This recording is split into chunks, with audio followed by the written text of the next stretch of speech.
Thanks for stopping in. Now I need you to like in, hit the like, subscribe, and help me grow a little bit. Today, I'm gonna walk y'all through the story of when the bounty hunter shot me. I had to pause for a minute because every time I always thought about it, it always sent to a message in my head that I have to learn to grow to ignore. Getting shot, that was the first time I got shot. I'm gonna walk y'all through my life. Y'all will see. At one time, I was everything the youth these days want to be till they realize that they don't want to be it. Um, in this episode of Roller Coasters, Ups and Downs, uh, this was one of the down ones. It was one of the ones that I guess I took an L, and I guess I took an L on this one. I can't really describe it no other way. Um, I had just come back from Florida. Me and two of my partners, we went down to North Beach, got off. We went to South Beach a little bit too, but we spent a lot more of our time in North Beach because South Beach is where people go and they have a good time, but it's more rowdy. North Beach is a little bit more upscale, where you really ain't got to be. I mean, you get all the same features and attractions, but just less craziness, less just crowds, less more reserved type of atmosphere. You know what I'm saying? And that's really the type of guy I am. I'm more on the reserved side than I am the wild side. Even though I was very wild, but I still like to be in a reserved, relaxed atmosphere.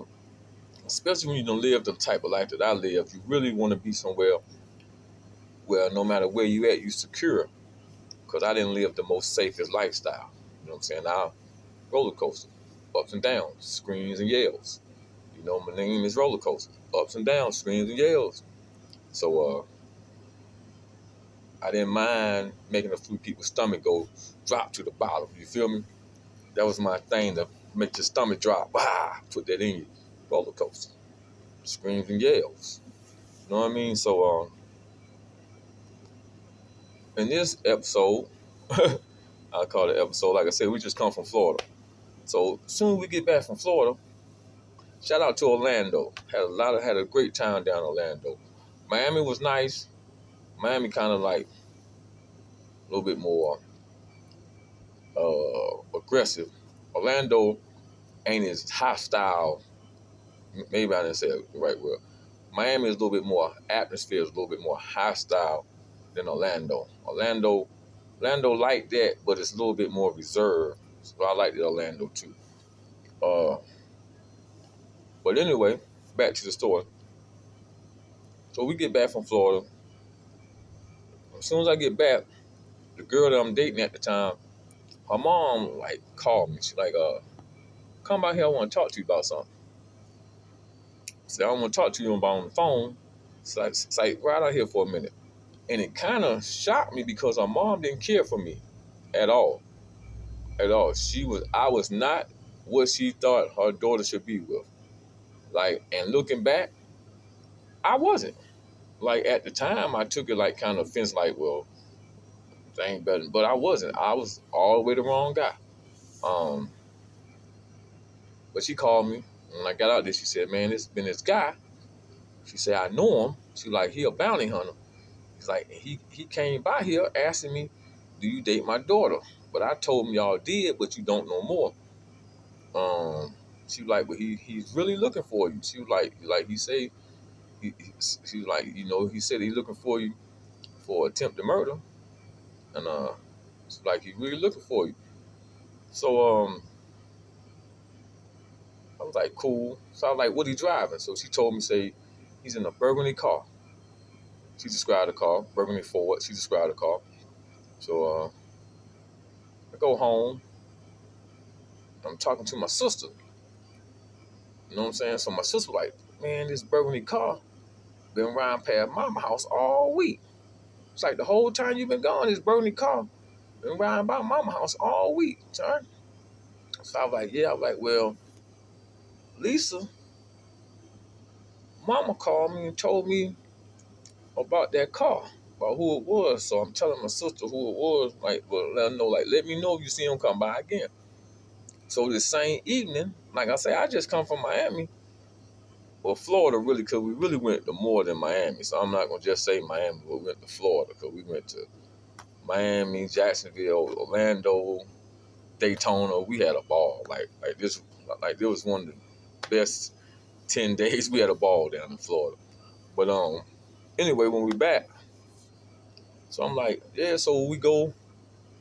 I got one of my partners in the car with me now. And if y'all, seem like I'm jumping in the story because I'm trying to really recall everything in the sequence that it played out, so I don't skip none of lead nothing out, so everybody can have us like stay on track of how it played out. So me and my right hand, we in the car right now at the time. So Lord behold, and see the car that I was driving at this time, it was a one of a kind. Like it's not one of his own car, but it was the way that I had fixed it up, and it stood out. It was flashy. It stood out, and like it really stood out. If you ever remember when Master P, like when Master P first came out, he had a Lexus with some gold rims on it and some trues and Vols and stuff on it. So my car was similar to that. So it stood out for where I lived at. Like it really stood out. So we going through this light and I spot him. So I start, you know how it is. You want to follow, see if somebody found him. Just keep taking the right. They've been told, just keep taking the right. So I keep taking rights. And every time I take a right, it's called behind me. But I'm not going at a speed like I'm trying to lose him. I'm actually traveling at a speed to just see if he really following me. Okay, at the time, I was your worst nightmare. Like you didn't want to encounter me. Like nobody wanted to encounter me at the time. Like I was living to die, not to live. Like even though I didn't want to die, but man, what I cared about life, like preserving my life, and any time a person don't care about preserving their own life, they definitely don't care nothing about taking yours. You know what I mean? So that's one jewel I'm gonna let that sink in, because in my stores I drop a lot of jewels. That's one jewel. So I end up telling my partner, like, man, it's called following us, bro. It's like, but that's the bounty hunter they say been looking for me. Like, bro, I'm gonna ride down by Westcom, bro. When I get down there, like, when I get down there, bro, like, so I'm really letting my brother know just in case he want me to pull over and let him out. You know what I mean? If you want to get out, bro, get out, bro. I ain't gonna be mad at you, bro, because I ain't trying to. One reason I ain't never really like co-defendants anyway, and I ain't really trying to fuck off your life because my life in a fucked up state. You know what I'm saying? I'm already on attempt murder. So, and he was too. He was a co-defendant in this case. So he was. Only thing about it, he wasn't on the run, because how I ended up being on the run behind this charge is I had a parole violation, and I didn't want to go lay down for 10 months doing this parole violation, so I didn't go to, and I missed my initial court appearance. Court of bench warrant. Now they looking for me. Now the bounty hunter's looking for me. Here we go. But now back to the story. So I'm riding my route, heading down this road I know. Heading to this road I know. So I'm going down this road, riding down this road, trying to get there anyway. I ain't made it there. So I'm riding down this road. So just so happened when we going through these lights, like as I'm approaching the light turning yellow. But my man, he like 2 cars behind me. So as I'm going through the light turned yellow, and by the time that he get to the light, the car in front of him is on red. So I lose him and I bank off and go. So I call my sister. She at work at the time, so I call my sister and tell her what just happened. She like, well, come get my car. Let's change cars. Come get my car. And and I drive your car and you just come get my car. So I shoot over to my sister's job and I get a car. And I get a car, me and my partner, we get in it.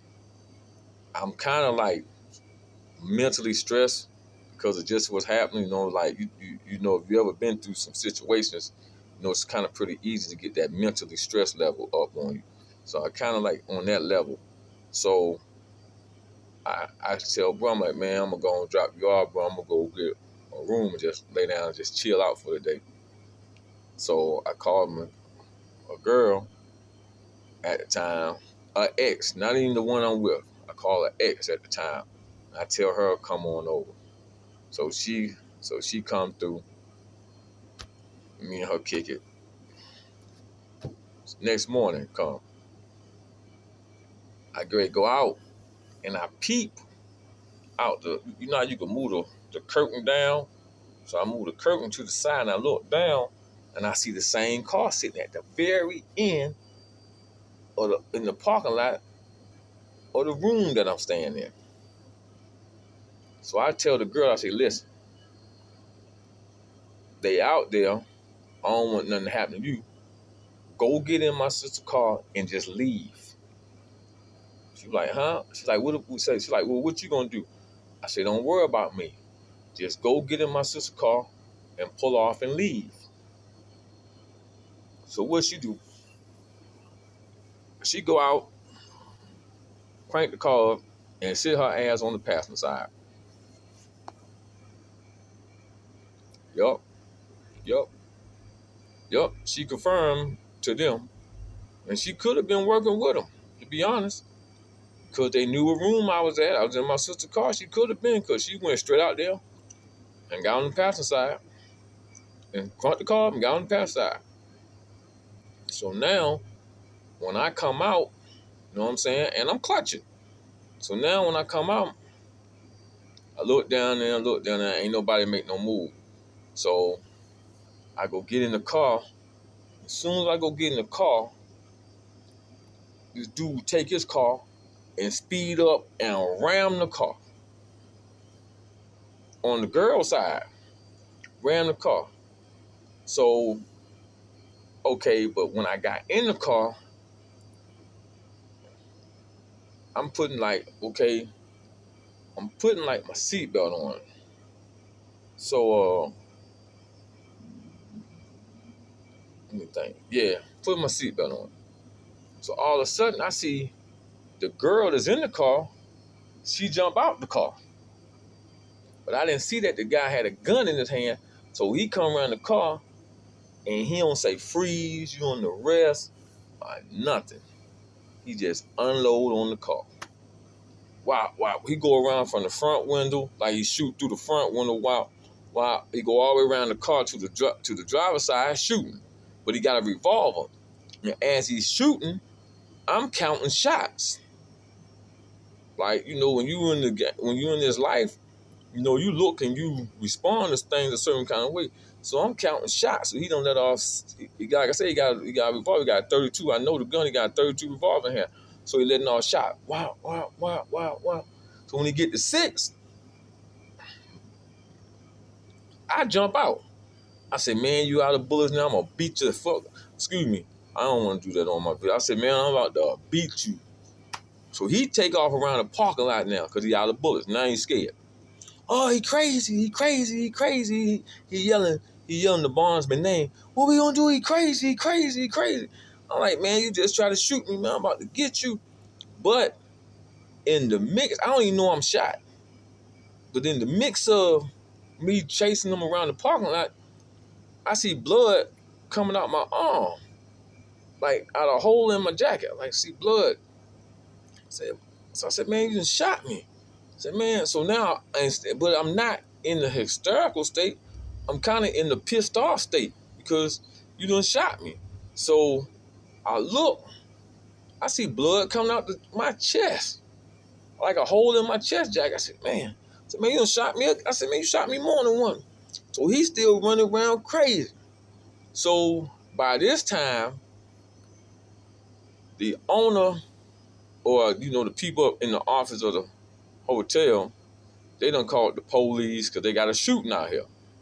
So, and at this time, the gunshots, because I done got shot in my back too, like I said, because he went all around the car shooting. So by this time, I'm like, I guess the bullet are, are like starting to affect my body the way I need to sit down or something. So I sit down on the curb, and they come up. The bondsman, the actual bondsman, he in a hysterical state. He like, man, what you doing? Shoot him! I ain't tell you shoot him. I just told you we need to arrest him. Like he in a hysterical state. Me, I'm on some stuff like, man, I'm gonna get you. Like, woo, woo, woo. I'm on that type of time. The girl I'm with, I don't know where she at, to be honest. I don't know where the hell she went. But by this time, ambulance there, police there. They put me in the ambulance. They shoot me to the hospital. I stayed in the hospital like, I don't know, man. For 3 gunshot wounds, man, I probably stayed in the hospital 45 minutes to an hour, man. They had me in jail. Straight to jail. You know what I'm saying? Like I said, I was out on, they looking for me for attempted murder. So when you got them type of charges, they ain't really trying to show you no mercy. So it was like, that was the day that the roller coaster took a dip. On that day, I guess I took a L that day, but